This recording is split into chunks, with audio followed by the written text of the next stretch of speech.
Hey folks, and welcome back to another episode of Straight Talk Whiskey. I'm Nick here with you as always. Thanks for joining us for episode number 135.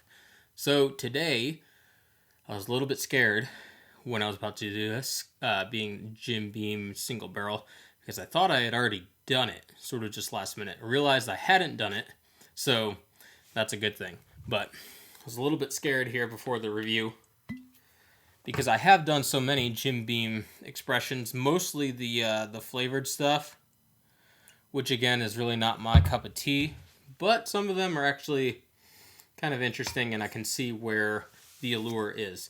So we got Jim Beam single barrel, bottled at 95 proof, which is a bit off-putting because if you think of a single barrel, you think that you're going to get something that's barrel strength, but that's not the case here.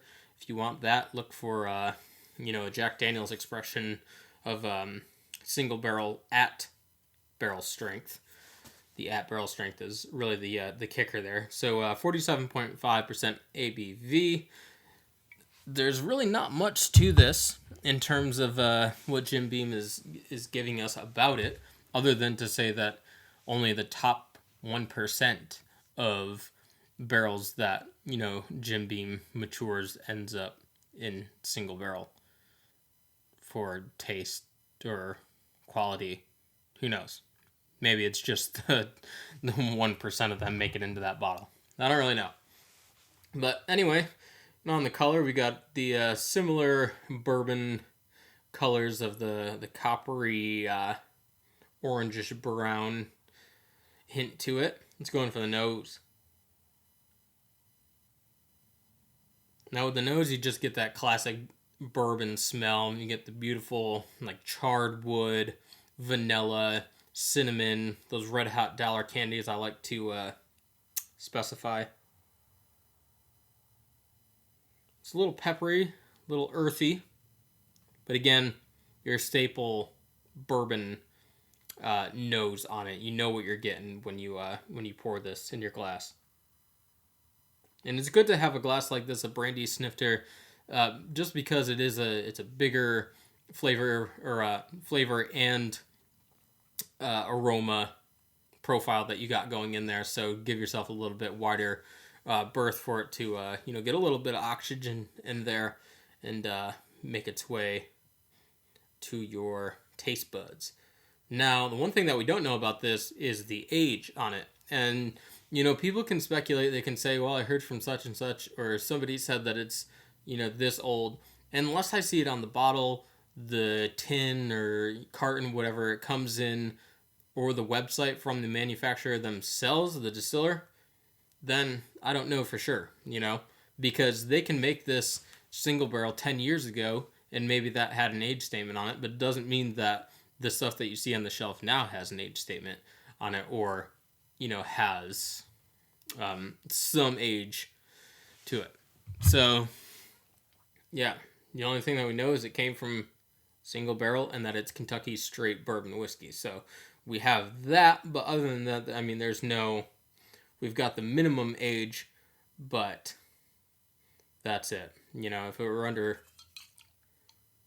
a certain age, we would have seen that on the bottle, like Hudson does with some of their earlier whiskeys. I don't know if they still do it now, but they used to have, aged 6 months in, new oak barrel or something like that. So anyway, let's go in for the taste.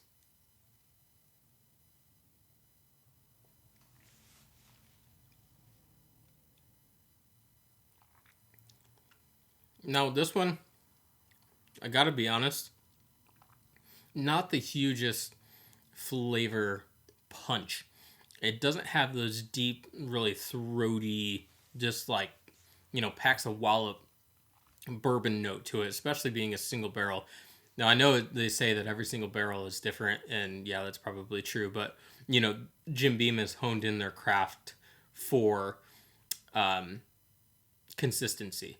And so it's really not going to be that wild. It's not like, oh man, if I had just gotten the bottle behind this, it would have been phenomenal. That's not how it works. There's a tolerance to within that quality for some nuance, but really it's not that much.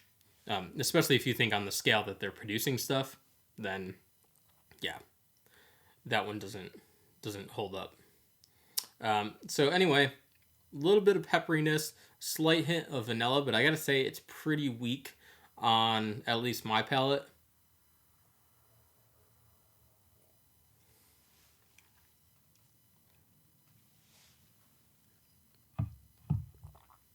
Part of the reason I think that it's lacking in its sort of deep notes that I got on the aroma, on the nose, just didn't get in the taste.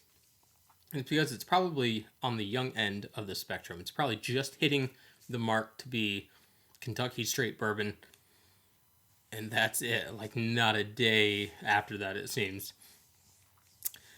Part of the reason that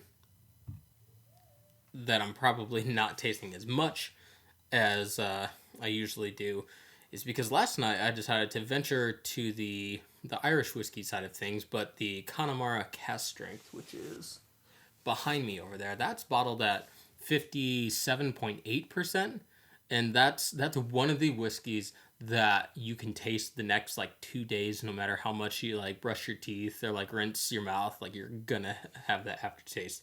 Just sort of got it out of my mouth this morning, but man, that thing lingers. If you ever get a bottle of that, hold on to it, and you're not gonna like pound right through it, I guarantee you. But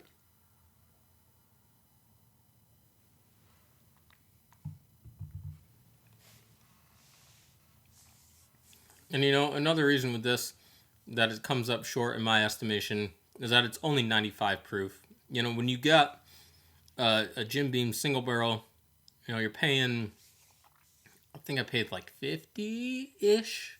Not sure exactly. This was a while ago that I got it. And when I say a while, like 3 to 4 weeks ago, you expect a certain level in the bottle to your glass that I just don't think is there for Jim Beam. Again, some of their other expressions are interesting. They have a wide portfolio. Instead of just sort of like honing in on like a staple group of things, they've just like spread out all across the region. So anyway, I used to do scores way back in the day, and I don't really do that anymore. If I were to score this, though, among the single barrels, it would probably be right at the bottom. It's just sort of, to be honest with you, I much prefer a Jack Daniel's single barrel. Man, that's some good sipping whiskey, and it's Jack Daniel's. With this, kind of has that Jim Beam note. Jim Beam tends to be on, in my opinion, the sweeter side. If you're going to look at bourbons, and I know you're probably like throwing crap across the room being like, Jack Daniel's is a Tennessee whiskey. It's not bourbon, but, they're similar things. You can compare the two pretty easily, especially from the sense of just things that you could go into any liquor store or wherever your beverage of choice is sold and know that they're going to be there, hands down. It's going to be there. So anyway, bottom of the barrel for me.